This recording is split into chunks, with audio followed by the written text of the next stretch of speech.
city's water crisis leaves the country's IT capital high and dry. After apartments, gated communities and industries, the water crisis in Bengaluru is making education institutions its new victim. In fact, a coaching center in Vijayanagar in Bengaluru asked its students to attend classes online due to an emergency for a week. And that emergency is caused by an acute water crisis in Karnataka, particularly in its capital city. Similarly, a school on Bannerghatta Road in the city shut down, asking students to attend classes virtually.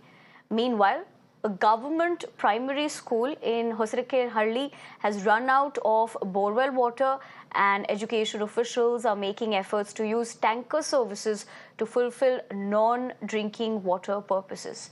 A few Bengaluru schools are facing the possibility of temporary closures due to the city's escalating water shortage. Now, the crisis has reached such an acute stage that schools and residents willing to pay for water tankers are struggling to secure supplies. The severity of the situation is that it has reached the residence of the Chief Minister, prompting water tankers to go to his residence in Bengaluru. Even Deputy CM D.K. Shivkumar's borewell has gone dry for the first time. This is despite its proximity to the Sagitank Lake. As per reports, the poor rainfall in 2023 has led to one of the worst water crises in recent years. Neha, my colleague, joins me for more. Neha, very good morning. Clearly, the situation doesn't seem to be getting better.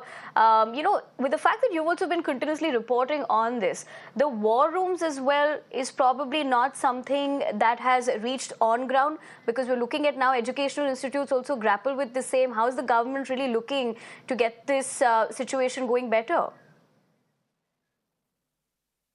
Well, Vedna, in fact, the water crisis is slowly starting to reach an alarming rate here, where now we're seeing, educational institutions that are possibly going to be affected. And, soon, maybe even the commercial establishments, are going to be getting terribly affected by this.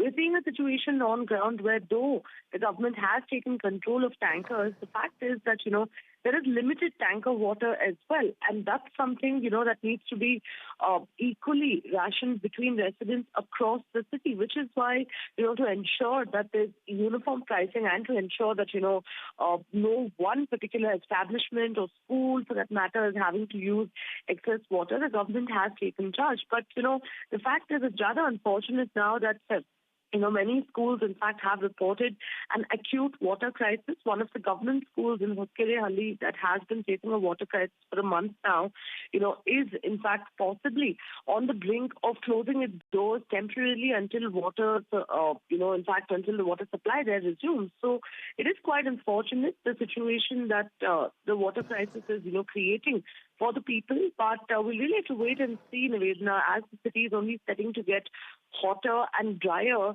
the crisis too possibly may only be worsening. Absolutely, Neha. In fact, summers can be quite the nightmare without the access of, basic commodity like water. But here's something that I want to understand from you. This is not something that Bengaluru is seeing for the first time, or Karnataka for that matter. Do you think the government could have been better prepared, considering we know what the situation with the rains was in 2023? Well, yes, absolutely, Nivedana. Of course, there's a lot of criticism that the government is coming under now that we're seeing this, water crisis here, right from the opposition attacking the government, saying that, they mismanaged the Kaveri water situation. But remember, as far as the Kaveri water situation is concerned, it was monitored by a tribunal there, by the Kaveri Water Management Authority, and all the decision-making, in fact, essentially came from them. Now, if we have to talk about the planning, yes, like you rightly said, possibly, there could have been an alarm that could have been raised by the government earlier itself, warning people to, sort of start conserving water at an earlier stage, which may have, of course, definitely improved the situation today. Right, Neha, as you get us those details, please stay with me. I understand you're tracking more developments for us from the state of Karnataka, so I'm going to come back to you in a couple of minutes.